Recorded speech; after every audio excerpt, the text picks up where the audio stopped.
Olá, sejam bem-vindos ao JR Mundo. Esse é o nosso espaço para debater temas de importância global.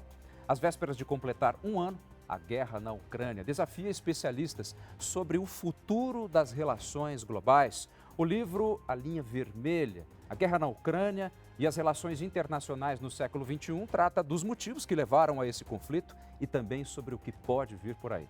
E é com muito prazer que nós recebemos o professor de Relações Internacionais da USP, que também é coautor do livro, Felipe Loureiro. Seja bem-vindo mais uma vez, professor. Muito obrigado, Fábio. É um prazer sempre estar aqui com vocês. E olha só, vale lembrar que o JR Mundo vai ao ar toda quinta-feira a partir das 7h30 da noite nas plataformas digitais da Record TV. Basta entrar lá, assistir, pode compartilhar e ver inclusive outros programas. Professor, quando a gente vê uma guerra que já se arrasta praticamente um ano, a gente pode imaginar, de certa forma, que os mecanismos globais que poderiam ter contido esse conflito falharam? Sem sombra de dúvida. Essa é uma das grandes questões das relações internacionais. Segurança internacional.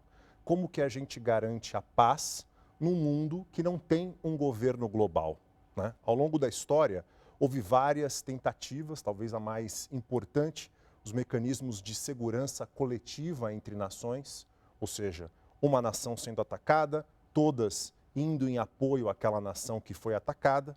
Mas desde o início do século XX, pós-Primeira Guerra Mundial, com a Liga das Nações e mesmo com a própria ONU, criada depois da Segunda Guerra Mundial, a gente viu casos e mais casos em que esse princípio de segurança coletiva acabou não acontecendo, não sendo implementado. Ou seja, quando não há um acordo ou um denominador comum entre as grandes potências para que esse princípio de fato seja aplicado, isso acaba não acontecendo.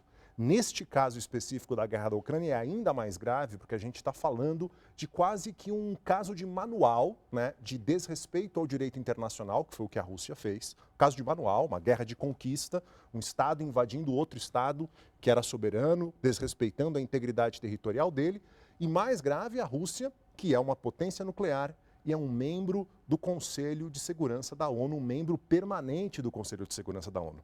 Então, de fato, respondendo à tua pergunta, não há dúvida que há muitas limitações, né, no sistema de segurança internacional, mas isso não vem de hoje, mesmo que a guerra da Ucrânia tenha exacerbado de forma dramática esse processo. A forma com a qual Vladimir Putin, presidente da Rússia, de certa forma dá as costas para resoluções tão importantes da ONU, também é uma forma de mostrar o poder, porque se fosse um país com menos poderio, será que teria essa coragem, essa afronta? É importante a gente lembrar que esse tipo de desrespeito já vem de antes, mesmo num contexto recente. Os próprios Estados Unidos, por exemplo, quando invadiram o Iraque em 2003, desrespeitaram o Conselho de Segurança da ONU. A invasão, na verdade, à Líbia, né, que aconteceu em 2011, apesar de estar amparada numa resolução do Conselho de Segurança, foi muito além desta resolução. Então, desrespeitos, né, à própria ONU recentes, feitos pelo Ocidente, também aconteceram. No caso específico da Rússia, a gente tem mais um exemplo, e um exemplo muito emblemático, porque esse desrespeito se deu num contexto em que havia uma reunião do Conselho de Segurança para tentar chegar minimamente a um acordo. Esse é um dos princípios básicos da ONU. Os países que assinam a Carta das Nações Unidas se comprometem a tentar resolver problemas de maneira pacífica. E o Putin invade a Ucrânia no momento em que o Conselho de Segurança está reunido. Eu diria que não há nada mais simbólico e mais representativo, né, da falta de respeito que o Putin teve para com a ONU e a Carta da ONU do que fazer isso. Professor, no livro que eu tenho o maior prazer aqui de segurar, em que você foi o organizador, vou até mostrar para a câmera aqui, olha só, para a gente conseguir dar um destaque maior e melhor, Linha Vermelha, a guerra da Ucrânia e as relações internacionais no século XXI. Eu gostaria de fazer uma pergunta, na verdade, e aproveitar já o argumento que é debatido aqui a respeito do motivo que teria levado Putin a fazer essa invasão. Em algum momento ele chega a dizer nos seus discursos, nos seus pronunciamentos, que a Ucrânia não passa de um estado artificial. No entanto, a gente vê muito bem discutido aqui que, na verdade, a relação da Ucrânia já é secular enquanto um país independente. E, no entanto, é recente, depois da queda da União Soviética, inclusive o reconhecimento da Ucrânia por si só. Ou seja, que discurso é esse do Putin, hein? A Ucrânia, o nacionalismo ucraniano, ele é forte, ele é antigo, né? Ele é basicamente um produto do século XIX que se fortalece ao longo do século XX, mesmo durante a União Soviética, quando a Ucrânia existe enquanto uma república dentro da União Soviética, mas esse nacionalismo vai crescer muito mais, sem sombra de dúvida, com o fim da União Soviética, no início dos anos 90, quando a Ucrânia se transforma num país independente, né? Agora, se você observar a elite política, a elite militar da Rússia, desde o fim da Guerra Fria, não é algo específico do Putin, é um pouco mais amplo, não há um reconhecimento, uma aceitação de uma independência efetiva da Ucrânia, né? Até pode-se falar numa independência formal, mas uma independência que de maneira alguma retire a Ucrânia quase dessa zona de influência dela perante a Rússia. Então, isso é algo que desde a independência ucraniana, durante o governo do Boris Yeltsin, por exemplo, durante todos os anos 90, e claro, durante a administração Putin, esse reconhecimento de uma independência de fato não aconteceu. Agora, a partir do momento em que a Ucrânia começa a se aproximar cada vez mais do Ocidente, seja da União Europeia e mesmo da própria OTAN, apesar da perspectiva de entrar na OTAN ser uma perspectiva muito difícil, mas há uma aproximação militar entre a Ucrânia e países da OTAN, isso é compreendido pela administração Putin como inaceitável, né? Ou seja, é um país independente que está se transformando em independente de fato. Isso não poderia ser aceito de maneira alguma. Aí você tem a invasão da Crimeia em 2014, uma guerra que se mantém ali na região do Donbás, no leste, de 2014 até 2022, e aí a decisão, uma decisão que acabou se mostrando muito complicada, né, por uma guerra muito mais difícil do que se imaginava, de invadir amplamente a Ucrânia a partir de 24 de fevereiro de 2022, exatamente para impedir com que essa independência de fato se consolidasse. Professor, qual linha vermelha, na verdade, a gente pode entender que foi cruzada por parte do Ocidente, na hora que não respeita, por exemplo, ou não reconhece, ou prefere ignorar certos limites da OTAN e vai avançando direção ao leste, ou a partir do momento em que a Rússia, por exemplo, anexa a Crimeia, enfim, quem foi que cruzou essa linha vermelha primeiro? Várias linhas vermelhas foram cruzadas. O próprio Putin, no discurso inicial, que vai justificar essa invasão ampla do início de 2022, ele vai dizer: o Ocidente cruzou uma linha vermelha ao tentar colocar a Ucrânia na OTAN, né? E, de fato, a OTAN, a aliança militar dos Estados Unidos com a Europa, que nasceu lá na Guerra Fria, ela vai se expandindo, né, depois do fim da Guerra Fria para a Europa do Leste, que era a antiga área de influência da União Soviética. Mas mais grave ainda, ela começa a entrar em regiões das antigas repúblicas da União Soviética, como no caso dos países bálticos, e passa a ter maior influência, inclusive, em países como Geórgia e a própria Ucrânia, que para o Putin, para o governo Putin, é entendido como uma linha vermelha. No caso, especificamente, a linha vermelha, pensando no sistema internacional que essa guerra cruza, que a gente está falando, Fábio, num retorno de uma guerra de conquista no coração da Eurásia, né? Ou seja, a ideia de um Estado invadir o outro, quando eu digo guerra de conquista, me refiro a quê? Um Estado invadir outro que era soberano, era independente e anexar territórios desse Estado e ameaçar de maneira muito clara o próprio governo desse Estado. Então, esse tipo de ação, né, se a gente olhar, por exemplo, a invasão do Iraque que os Estados Unidos fazem em 2003, né, não há dúvida que há a queda do Saddam Hussein, mas não há uma incorporação territorial do Iraque aos Estados Unidos. Agora não, a gente está falando de incorporação territorial. A Rússia incorporou formalmente 4 províncias ucranianas ao seu território, o que torna essa guerra muito complicada de se resolver. Agora, professor, algo que os russos, na verdade, sob a figura de Vladimir Putin, acabavam tentando colocar enquanto verdade é que eles estariam, de certa forma, libertando os ucranianos, inclusive de uma forma contemporânea de nazismo. E eles gostariam de aflorar o sentimento russo que é existente em certas partes da Ucrânia. Só que o que a gente tem visto em vários momentos tem sido justamente o contrário. Parece-me que o nacionalismo ucraniano é que está em alta, né?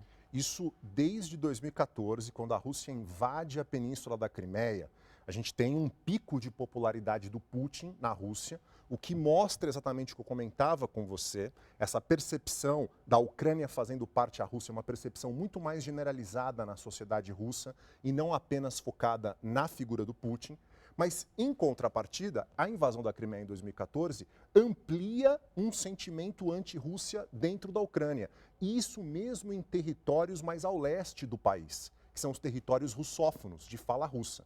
Com a invasão de 2022, e mais do que a invasão de 2022, com os crimes de guerra que foram e estão sendo cometidos nesse conflito, inclusive a Comissão de Direitos Humanos da ONU, né, em relatório do ano passado, comprova que o exército russo cometeu crimes de guerra no entorno de Kiev, né, em 2022. Para além dos crimes de guerra, com os ataques que a Rússia vem fazendo à infraestrutura básica de energia, de gás, ataques a residências de civis, cada vez mais difícil passa a ser uma convivência harmoniosa entre os povos ucraniano e russo, e é óbvio, isso acabou exacerbando esse sentimento nacionalista dentro da Ucrânia, que já vinha da invasão de 2014, mas em 2022 para frente ganhou patamares muito mais significativos. Professor, como é que você vê essa questão de que Estados Unidos, Alemanha, Inglaterra já anunciaram agora que vão enviar tanques para a Ucrânia? Eu li um artigo nesse final de semana na imprensa internacional que colocava um ponto de interrogação se já não haveria de fato um confronto deflagrado entre a Rússia e não só contra a Ucrânia, mas contra o Ocidente devido a esse tipo de armamento, de envio de armamento. Como é que você vê isso? A guerra da Ucrânia está se transformando numa espécie de guerra do Vietnã do século XXI. Da mesma maneira que a União Soviética e a China comunista apoiaram o Vietnã do Norte para tornar a guerra norte-americana no Vietnã durante os anos 60 uma guerra cada vez mais difícil, e da mesma forma que os Estados Unidos apoiaram a resistência afegã contra a União Soviética quando a União Soviética invadiu o Afeganistão, o que a gente está tendo hoje é um apoio cada vez mais significativo do Ocidente, que vem qualitativamente ampliando esse apoio, né, com armas cada vez mais sofisticadas, cada vez mais poderosas, cada vez mais impactantes e sendo, portanto, mais audacioso, né? E esse tipo de audácia transforma a guerra da Ucrânia numa guerra que a gente chama de uma guerra proxy, na realidade. A Ucrânia só consegue resistir da forma como está resistindo, evidentemente, por causa do apoio militar do Ocidente. O que não quer dizer que isso tira, né, a resistência do povo ucraniano de maneira alguma, mas as armas, os equipamentos militares, a estrutura militar só está sendo viabilizada à Ucrânia pelo Ocidente, é isso que viabiliza essa resistência. Então a gente está realmente caminhando para uma guerra proxy muito perigosa entre Estados Unidos e OTAN e Rússia, tendo a Ucrânia como palco.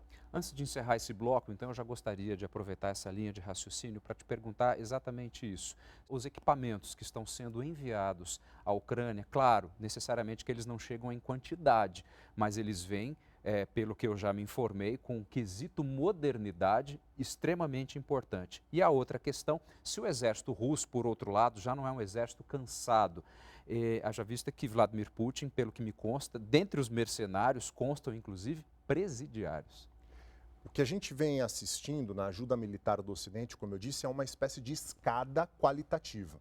Então, um sistema de artilharia de médio alcance, depois um sistema antimíssil extremamente sofisticado que foi oferecido pelos Estados Unidos à Ucrânia, veículos blindados leves e agora a gente está em tanques. E a gente já tem o governo ucraniano, o governo Zelensky, demandando agora caças e artilharia de longo alcance, né? Que seria praticamente o último passo, digamos assim. Então, esse tipo de escalada mostra que o Ocidente entende que a Rússia não estaria disposta a levar a um conflito direto, mas é um tipo de aposta, no mínimo, perigosa. No caso da Rússia, em que pese o fato de que a gente está falando de um exército, de forças armadas que estão sofrendo sérios problemas, a Rússia decretou uma mobilização parcial, né? E a gente já vê indícios de uma mobilização visando a uma nova ofensiva russa durante o início da primavera no hemisfério norte. Então, a situação, apesar do enfraquecimento russo, é uma situação que podemos assistir, sim, uma contraofensiva russa nos próximos meses na guerra da Ucrânia. Professor, nós mencionamos o papel da China, que também já teve papel lá na guerra do Vietnã. E agora, praticamente um ano depois, que China é essa nessa história toda? A China adotou uma posição oficial de neutralidade no conflito, apesar de ter uma retórica neutra mais pró-Rússia. Agora, é interessante que mesmo a China não tendo votado contrário à Rússia nas Nações Unidas, por exemplo, do ponto de vista de ação efetiva, a China não vem oferecendo apoio ao esforço de guerra russo. Tanto do ponto de vista de ajuda econômica e principalmente ajuda militar, os chineses não estão, de fato, entrando nesse conflito. Óbvio que passaram a comprar muito mais produtos russos, a Rússia passa a exportar commodities em grande escala para a China, a tendência é que a aproximação econômica entre China e Rússia cresça bastante como decorrência da guerra da Ucrânia, mas tudo indica que a China não está disposta a ir às últimas consequências em apoio à Rússia. E tem um elemento importante nessa história, né? A China dá uma centralidade gigantesca à questão da integridade territorial e a autodeterminação e a soberania nacional, ou seja, não permitir com que terceiros discutam questões domésticas. Por exemplo, a questão de Hong Kong, a questão de Xinjiang, ou mesmo de Taiwan, que China entende como sendo uma questão doméstica. Como é que a China vai apoiar abertamente, né, uma invasão que vai representar um desrespeito pleno à integridade territorial e à autodeterminação de um país soberano, né? Então isso é uma outra dificuldade para além de jogar a Europa ainda mais para os braços dos Estados Unidos. Então a China ela está numa posição que, mesmo que retoricamente seja pró-Rússia, na prática, do ponto de vista material, mantém-se, né, verdadeiramente neutra nesse conflito. Professor, quando nós levamos esse conflito às últimas consequências, é natural que nós pensemos numa perspectiva de guerra nuclear. Como é que vocês, analistas, como é que as suas fontes internacionais lidam com esse quesito? Guerra nuclear é um tema extremamente complicado, né, e difícil de a gente analisar, porque a gente está falando no Armagedon, né, entre duas grandes potências. Estados Unidos e Rússia são as duas maiores potências nucleares do planeta. Eu, particularmente, não acredito que o governo Putin, né, realize um ataque nuclear de maneira proposital na guerra da Ucrânia. Mesmo com armas táticas de menor Mesmo potencial? com armas táticas, por quê? Porque a possibilidade disso levar a uma escalada e sair do controle é muito real. Correto. É muito real. No entanto, Fábio, tem um elemento que é importante, que é o elemento do acidente, que é o elemento daquilo que acontece de maneira não prevista. E eu vou dar um exemplo para você. No ano passado, no final do ano passado, aconteceu uma entrada de um míssil que entrou no território polonês, na fronteira entre a Polônia e a Ucrânia, e que inicialmente, lembrando aqui que a Polônia é membro da OTAN, é membro da Aliança Militar Norte-Americana, e no início imaginou-se que esse míssil teria sido um míssil russo.